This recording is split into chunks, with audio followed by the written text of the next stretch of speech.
Hey guys, welcome back to my channel Commerce and Management Studies. In the today's video, we are going to talk about lecture number 8 of the Indian Economic Development for class 12th, which is infrastructure.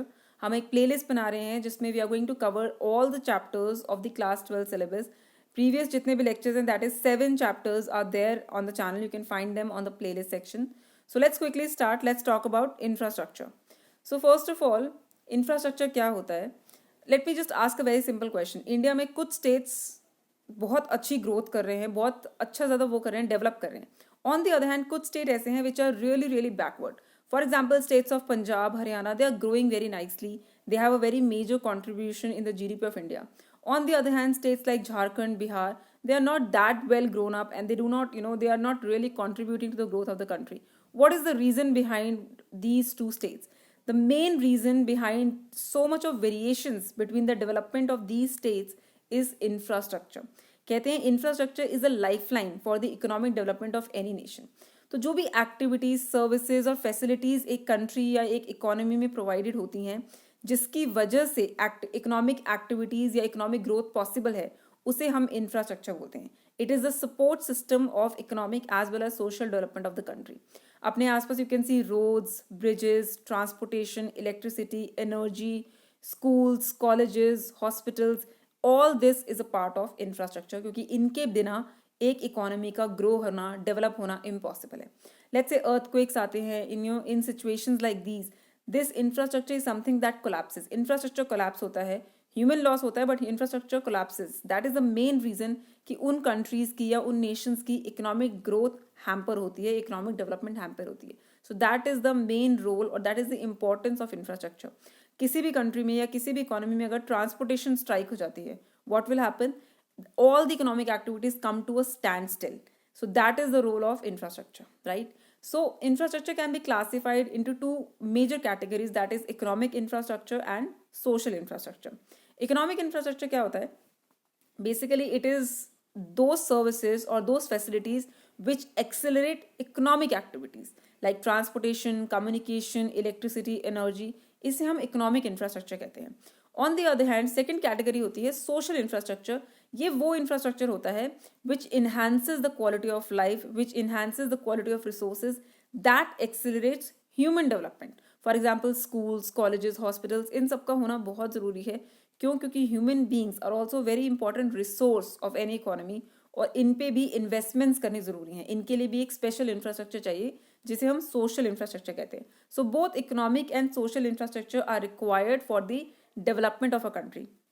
अब यहाँ पे we have understood a concept जिसे हम कहते हैं economic growth and economic development. Economic growth का मतलब होता है आपकी कंट्री सिर्फ मॉनिटरी टर्म्स या नंबर्स में इंक्रीज कर रही है, but the quality of life is not increasing. That is why today economic growth is not a major issue, economic development is issue, because social level पे भी growth होना बहुत ज़रूरी है. So that is why social infrastructure is also very very important, which is schools, colleges, hospitals and all those things. So moving ahead, importance क्या infrastructure की? It increases the productive capacity, it gives employment opportunities. अगर infrastructure बहुत सारे लोग हैं जो इन sectors में job करते हैं, transportation, electricity board, तो employment opportunities create करता है. It facilitates functioning. अगर infrastructure नहीं होता है, the economy comes to a standstill.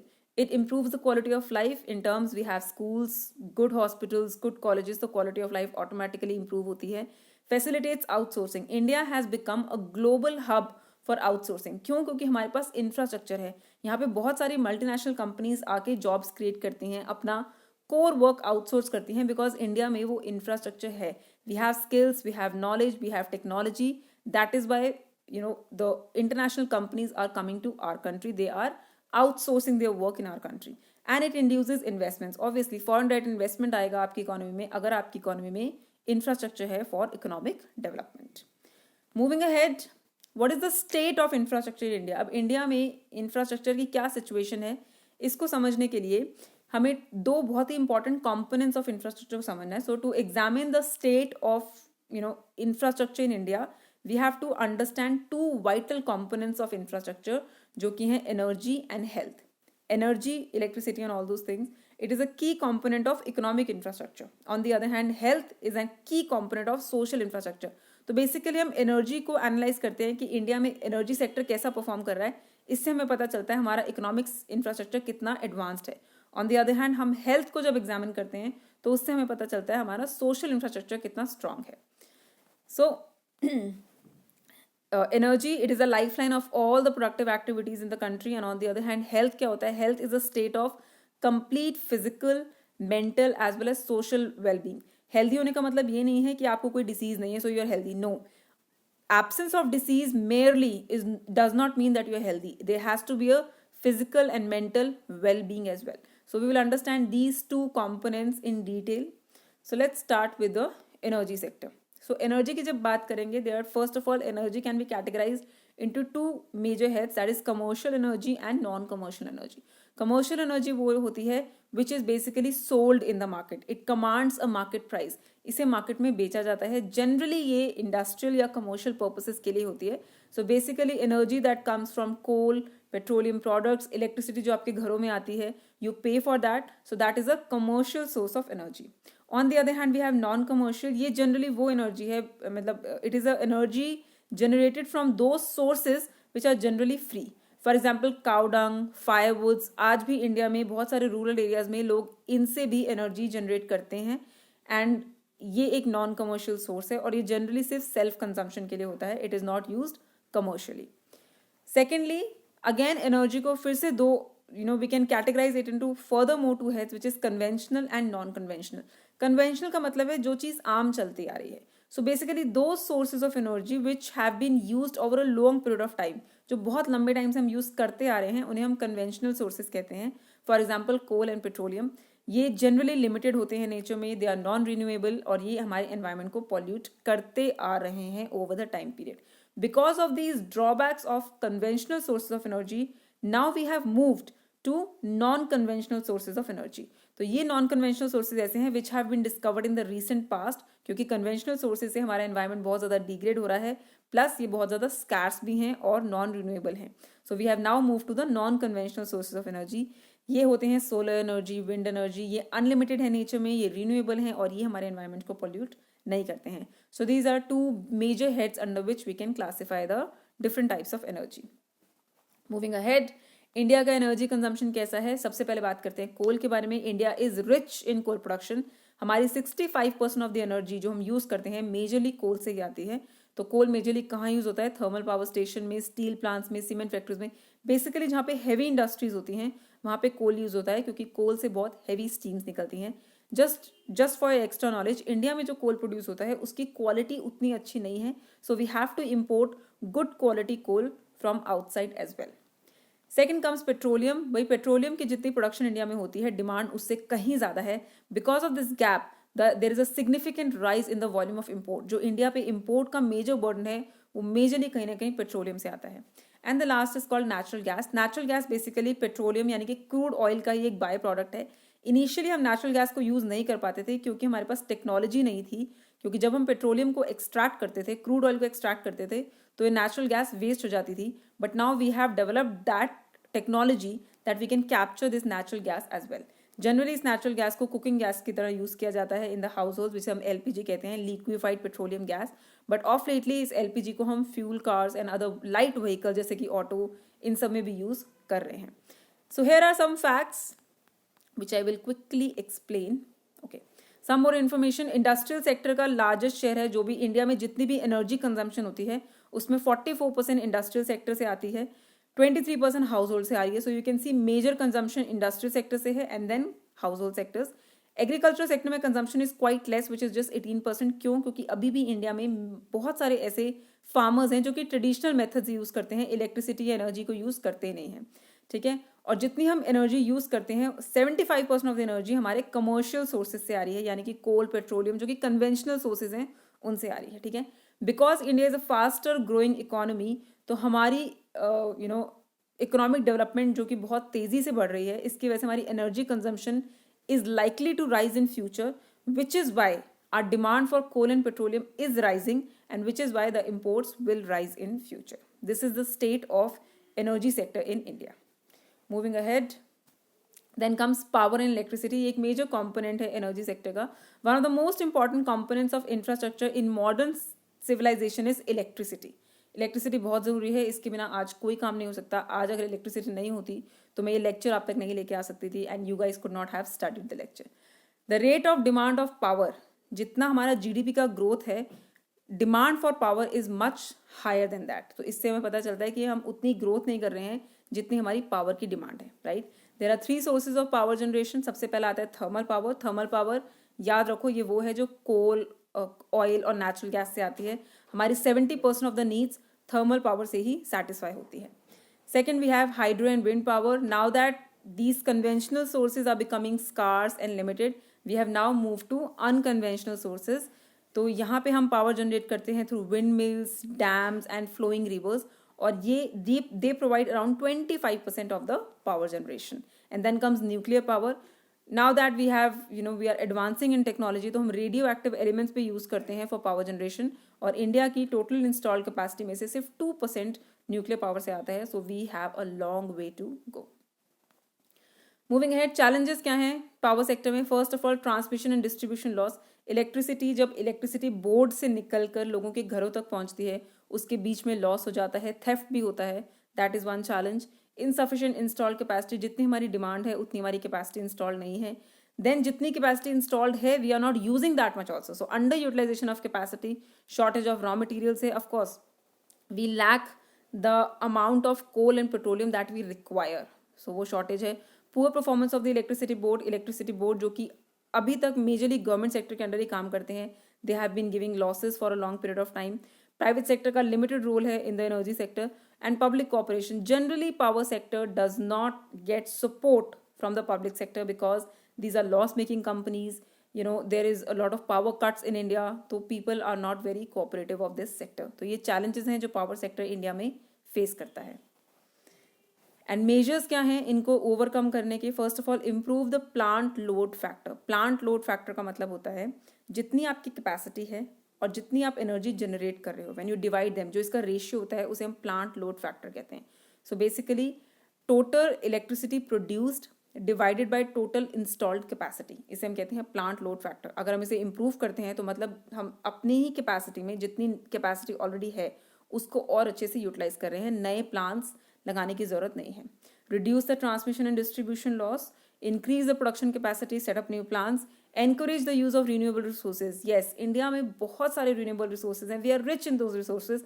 अगर हम उनको इनकैश करते हैं, अगर हम उनको यूज करते हैं, जितना हमारा ये इकोनॉमिक इशू है that we have lack of resources, ये अपने आप ओवरकम हो जाएगा. Promote the use of CFLs and LEDs, क्योंकि CFLs और LEDs बहुत ही कम कंजम्पशन लेते हैं एनर्जी या इलेक्ट्रिसिटी की, and so that is why they are a solution. And encourage FDI and privatization in power generation. अगर पावर जनरेशन सेक्टर में foreign direct investment आता है या प्राइवेट सेक्टर इन्वॉल्व होता है तो ये सेक्टर एक कॉम्पिटिटिव सेक्टर हो जाएगा and definitely we will be in a better situation. So basically these are the opposites of the challenges that we have in the power sector. तो ये था आपका energy sector in detail. I hope I have covered almost all the topics. So if you're liking the video, please do like the video and subscribe to the channel. That motivates me a lot. Moving ahead, अब हम बात करेंगे health के बारे में. So what is health basically? Health is a state of complete physical and mental well-being. Merely the absence of disease does not mean that you are healthy. ज़रूरी नहीं है कि अगर आप बीमार नहीं हैं तो आप हेल्दी हैं, ऐसा नहीं है. आपका फिजिकल वेलबींग होना, फिजिकली फिट होना, न्यूट्रिशनल वैल्यू कंप्लीट होना, मेंटली फिट होना, all these constitute health. After independence India ने हेल्थ सेक्टर में बहुत ज़्यादा इंप्रूवमेंट करी है बिकॉज इफ़ यू रिमेंबर हमने जब चैप्टर 1 किया था India on the eve of independence, वहाँ पे हमने देखा था कि that the health sector was really really poor, but over the time the health sector has really improved. So here are certain improvements. Sub number 1, decline in death rate. पहले हमारा death rate था 27 deaths per 1000. Now this has reduce to 6 deaths per 1000. Then reduction in infant mortality. Infant mortality होता है death of infant below 1 years of age. तो पहले ये था 146 per 1000. That is a huge number, but now it has reduce to 32 per 1000. Still it is a big number but we have come a long way. Then comes rise in life expectancy. पहले life expectancy होती थी 32 years. Now it has gone up to 70 years. Control over deadly diseases, malaria, TB, smallpox जैसी diseases को हमने काफ़ी हद तक control कर लिया है. And the last is decline in under 5 mortality. Under 5 is death of the children under the age of 5. Earlier it was 248 per thousand. Now it has been reduced to 39 per thousand. So yes, India has come a long way in the health sector after the independence. Moving ahead, India में 3-tier healthcare system follow किया जाता है. What is this 3-tier? Let's understand. First level पे आता है primary healthcare. Primary healthcare होता है basically ये वो healthcare facilities हैं like basic medicines, child health, immunization, maternal care, ये सब चीज़ें इसमें cover होती हैं. ये आपको education provide करते हैं on the healthcare. Generally ये जो primary healthcare center जिसे हम PHCs भी कहते हैं, generally ये manage करते वक्त एक ही डॉक्टर होता है, limited nurses and they have limited quantity of medicine. इसमें PHCs आते हैं, CHCs होते हैं, community health care centres and सब सेंटर्स आते हैं. अगर कोई ऐसी डिसीज़ है या ऐसी कंडीशन है जो primary health care centres tackle नहीं कर सकते, then they are refer to the secondary और the tertiary health care centres. तो basically you must have seen, आपके घर के आसपास कोई डॉक्टर का क्लिनिक है, all those come under the primary health care centres. ये इंडिया में ये सिस्टम फॉलो किया जाता है. Then comes secondary health care. तो अगर प्राइमरी हेल्थ केयर में कंडीशन इंप्रूव नहीं होती है, then a person can go to the secondary health care. यहाँ पे फैसिलिटीज़ थोड़ी सी बेटर हैं, जैसे कि सर्जरी, एक्सरेज, ECG, ऐसी चीज़ें प्रोवाइड होती हैं. ये जनरली विलेजेस में मिलना मुश्किल है, तो बिगर टाउन्स एंड डिस्ट्रिक्ट्स में अवेलेबल होती है. यहाँ पे प्राइमरी भी प्रोवाइड होता है as well as secondary care भी प्रोवाइड होता है. और अगर यहाँ पे कंडीशन मैनेज नहीं की जा सकती, then a person is refer to a tertiary health centre. तो बेसिकली अगर आपके एरिया में कोई छोटा सा हॉस्पिटल है, things like that, they come under the secondary health care centre. Then comes the tertiary health care centres. ये ultimate level है, ये एडवांस लेवल्स हैं, इनके पास advance levels of equipments, medicine हैं. ये कितनी भी कॉम्प्लिकेटेड डिसीजेस को हैंडल कर सकते हैं. ये इसमें जनरली प्रीमियर इंस्टीट्यूट जहाँ पे रिसर्च भी होती है उन्हें इंक्लूड किया जाता है. सो इंडिया में one example is AIIMS in Delhi. तो दीज are the 3-tier health care system. India में ये सिस्टम फॉलो किया जाता है. And it is very very important considering the large number of population we have in our country. We can not go with the one level of health care. We need to have different levels so that a large amount of population जिन्हें छोटी मोटी problems हैं, they can be tackled at the primary health care centers only. Again, I'll give just one very simple example. You have a simple cold. तो अगर आपको simple cold है तो आप प्राइमरी हेल्थ केयर सेंटर में, यानी कि आपके घर के आसपास किसी नॉर्मल से क्लिनिक में भी जा सकते हो, या अपने घर के आसपास कोई हॉस्पिटल है तो उसमें भी जा सकते हो. जा तो आप एम्स में भी सकते हो, but you will not go there, right. तो ये होता है primary health care centre. Now let's say there is a major disease, कोई लंग्स में प्रॉब्लम है, then you can go to the secondary health care centre जहाँ पे X-rays या ECGs की जा सकती हैं. And if for god forbid कोई ऐसी बहुत मेजर प्रॉब्लम होती है, then you can go to the premiere hospitals as well. So these are the 3-tier health care system in India. Moving ahead, challenges क्या फेस करता है हमारा health care system. Unequal distribution of health care services. Rural areas में health care services बहुत ही poor हैं, या छोटे टाउन्स में बहुत ही पुअर हैं. On the other hand, in the bigger towns, it is much better. So the distribution is not equal.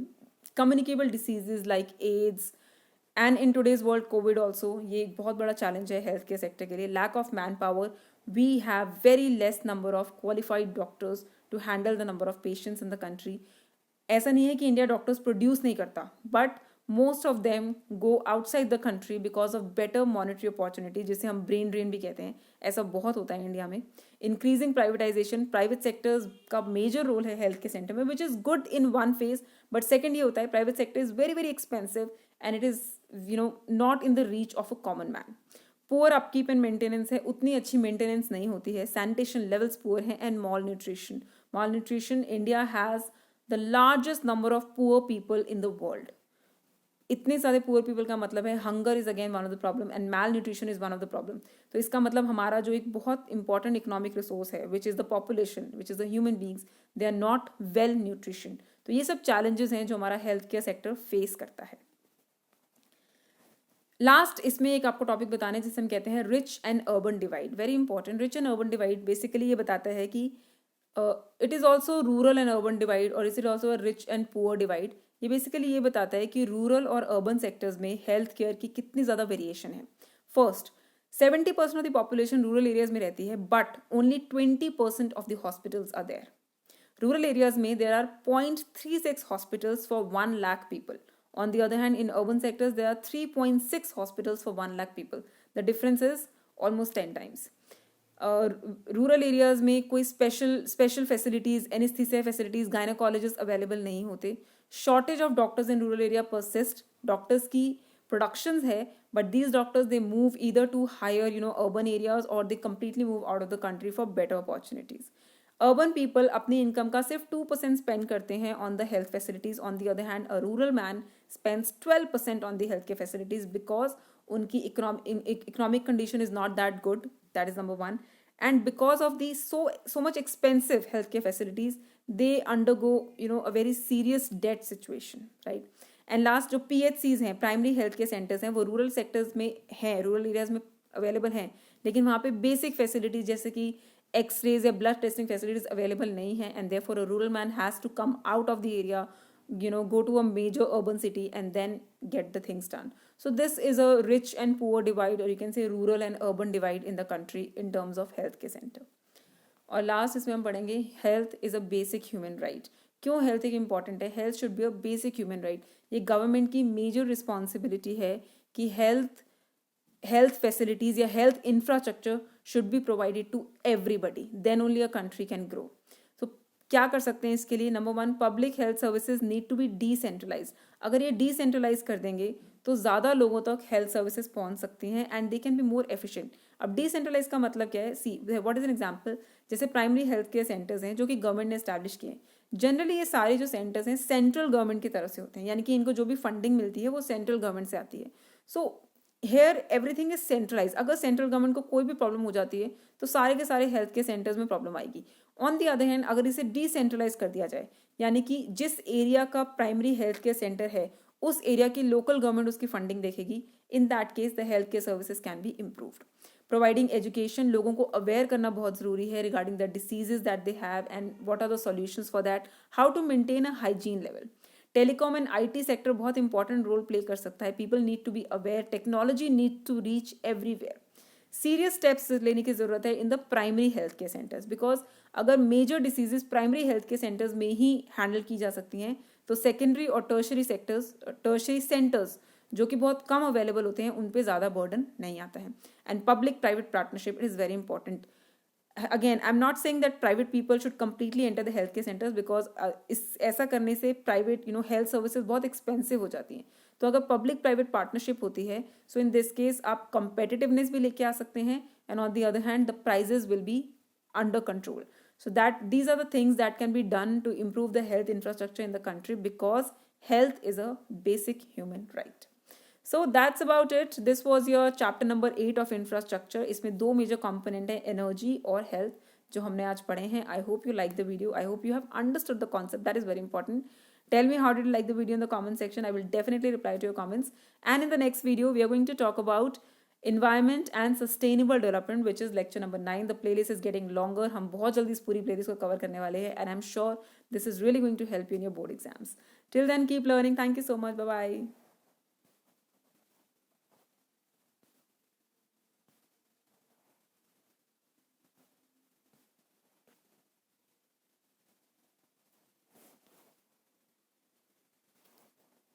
Are you kidding me? Video to start.